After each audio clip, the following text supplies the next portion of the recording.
Summer and Dixie at MC, personal best time. And I'm going to do a slow play review. First, let me just say, Summer, I'm so proud of how far you've come since your clinic in the earlier part of this year. Um, I really like how you're sending her in from the alleyway. You know, she's got a nice amount of speed. You're riding pretty smooth.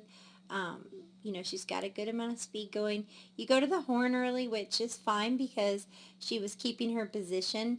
At Moss Bluff, it's a really long score, so it's important. Sometimes we watch our arc. Sometimes you need to look and ride to third for the first stride out of the alley and then start focusing on your arc.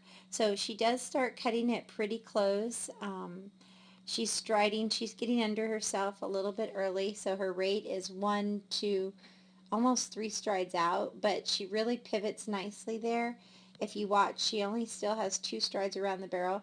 Third stride of rate, 1, 2, just a little step off just because she really came in hard on that arc. 1, 2, 1, 2, 3. So again, you're taking an extra stride around the barrel that you don't need.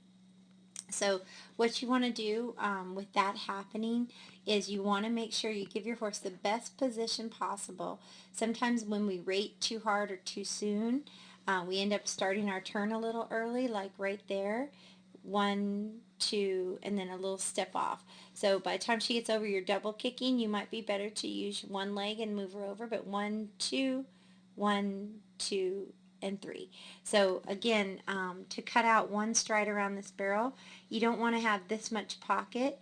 You want to take her in a little bit straighter, longer, and see how hard she sat for rate there. That real hard rate there gave her where she had that start of the turn again at her shoulder. So you want to try to line this up where she's coming in a little bit straighter, longer. And again, you're looking in, your inside reins up. This is the hardest thing for people to learn, and you're going to see me talk about straighter, longer a lot.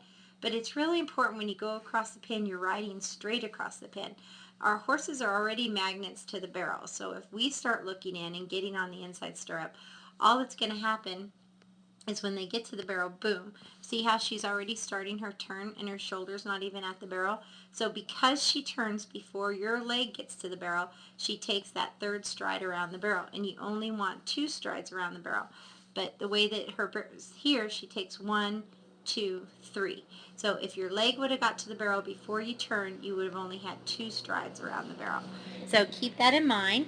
So you come around 3 strides to get you there, cost you a little bit of time. You're using your hands to keep your horse straight and finishing your turns. What I'd rather see here, your body's a little bit forward because of that extra stride. So you bump her right there and bring your body back, but then you realize that she's pulling out a bit wide. So use your outside leg and your body to finish your turns instead of pulling on the rein. I'd rather see that. You do get her lined back up, but that's going to cost you time. Anytime you have to get in a horse's face, 1, 2, 1, 2, 3. And again, a little bit late on the rate, so you take an extra stride around the barrel.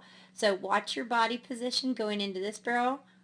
Okay, so she rates a little late, and she's also going into the turn with her butt out and her shoulder in. Anytime your shoulder's in a little and your butt's out a little, it's going to cost you 1, 2, 3, an extra stride around the turn.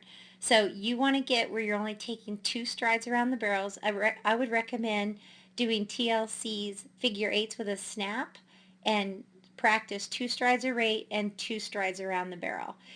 Next lesson, remind me and I'll show it to you.